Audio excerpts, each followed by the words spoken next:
guys, ngayon nagtutupi na ako para before akong umalis on Friday, wala nang gagawin si Mr. dito kundi mag-vacuum na lang. So magtutupi muna ako.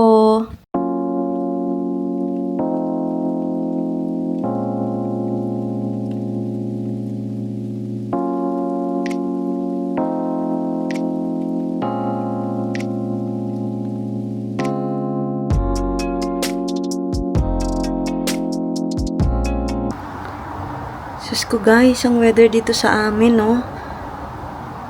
Araw ngayon ha, maya-maya uulan, tapos aaraw, uulan, Kaya ako nilabas yun guys, kasi nilabahan ko yan kaninang umaga. So, sabi ko, dun ko na lang isampay para hindi na siya maulanan if ever. So, ayun nga, tama ako. Ayan. Tignan nyo, medyo basa pa yung Mamaya, uulan na naman yan guys. Pakita ko sa inyo. Jesus ko, ang weather dito. Hi everyone! Mag-haul tayo today and itatry na rin natin yung mga nabili ko, which is from last week and then kahapon. So, may iba dito na kailangan ko ding labahan. Katulad dito guys. Itatry din natin to, pero try muna natin bago ko siya labahan. So, nabili din yung aking mister ng actually, tatlo to guys. Tatlong top and then isang short. Suot niya na. And then, namili din ako sa aking dalawang pamangkin. Actually, marami na akong mga damit nila. Iniipunan ko sila guys. Dahil ang aking dalawang pamangkin is parehong lalaki.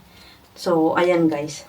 So, ayan muna yung mga nabili kong mga damit. And then, nakabili din ako guys sa Clarks. Ayan, nag-sale siya which is 75 pounds. Ayan.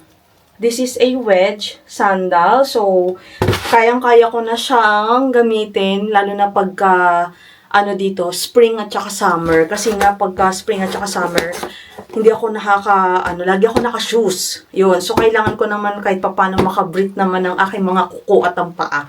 So, nabili ko siya guys sa Clarks. And then, namili ako sa Rituals. Ito pala yung guys. Ito pala yung kanyang free bag. Beach bag to guys. So, yan yung free. And then, namili ako ng refill ng Yozakura na diffuser. And then, namili din ako ng home perfume refill. Ayan. Since meron na kaming pang spray, ito na lang binili ko. Refill na lang. So, ito pwede ko siyang gamitin sa mga bathroom at saka sa bedroom. Ayan. And, nakabili din ako dito ng car perfume. Ayan. So, pagka naka-avail ka sa Rituals ng almost 45 pounds, ito yung makukuha mong free. Actually, nakakuha ko last year, which is nakakuha kong 2 bag. So, ayan. Start na natin yung mga damit. Sinuot ko na rin yung wedge, which is neutral color siya, guys. So, any color, babagayan niya. Ayan. Ganda, no? Yan siya. Ang ganda. Ang ganda ng color. Ayan sa likod. Ganyan siya, guys.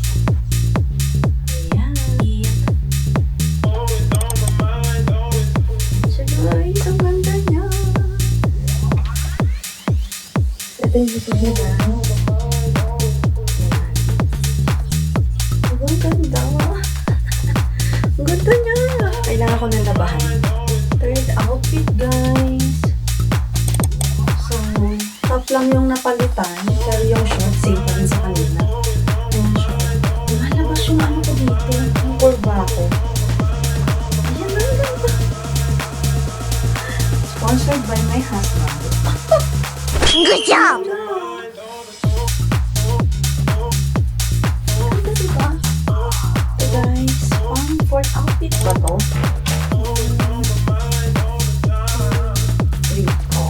Pang fourth outfit guys. Ayan siya. Ito naman guys, yung pang fifth outfit.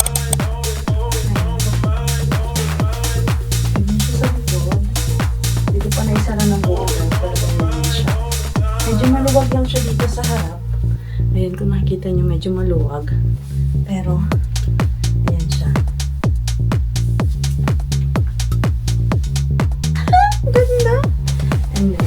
kailangan pa natin magpapayat ng konti para ma-flat yung dito. Pag sinamahan naman siya ng jacket, ay, Diyos ko Lord. Okay lang pala kahit maluwag yung pagkakastrap niya dito.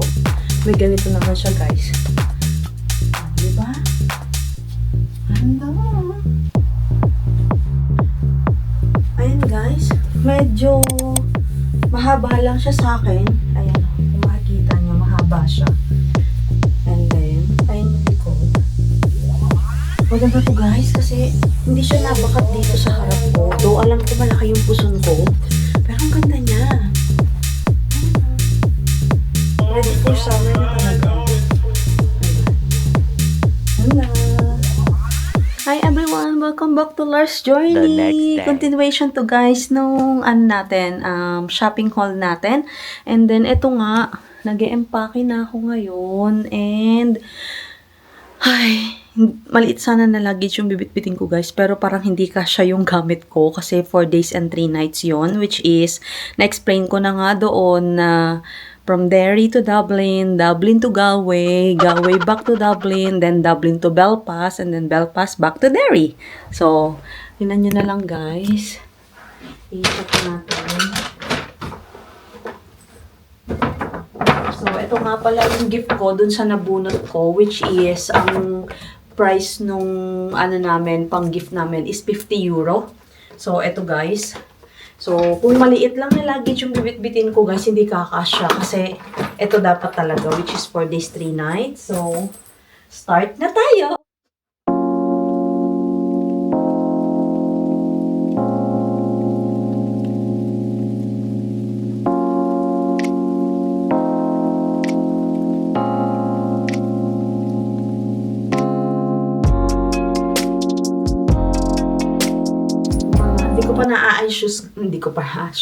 Hindi ko pa naaayos yung mga toiletries ko, pero mamaya na lang yun, guys.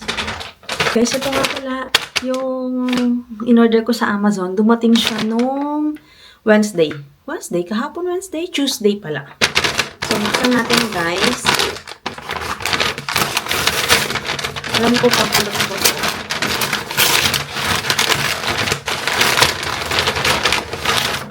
Ayun nga. Ayan o.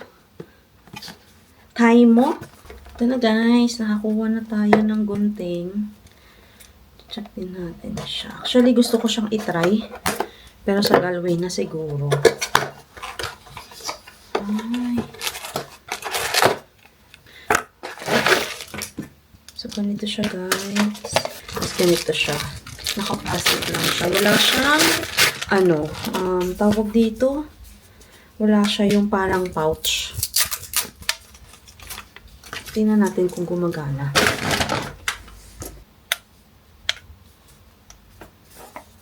Naku, hindi pa yata nagana, guys. Yun. Ano lang no? Ayun, umiikot siya. Yan. Okay. Kinabahan bigla. So, dadalhin ko to siya, guys.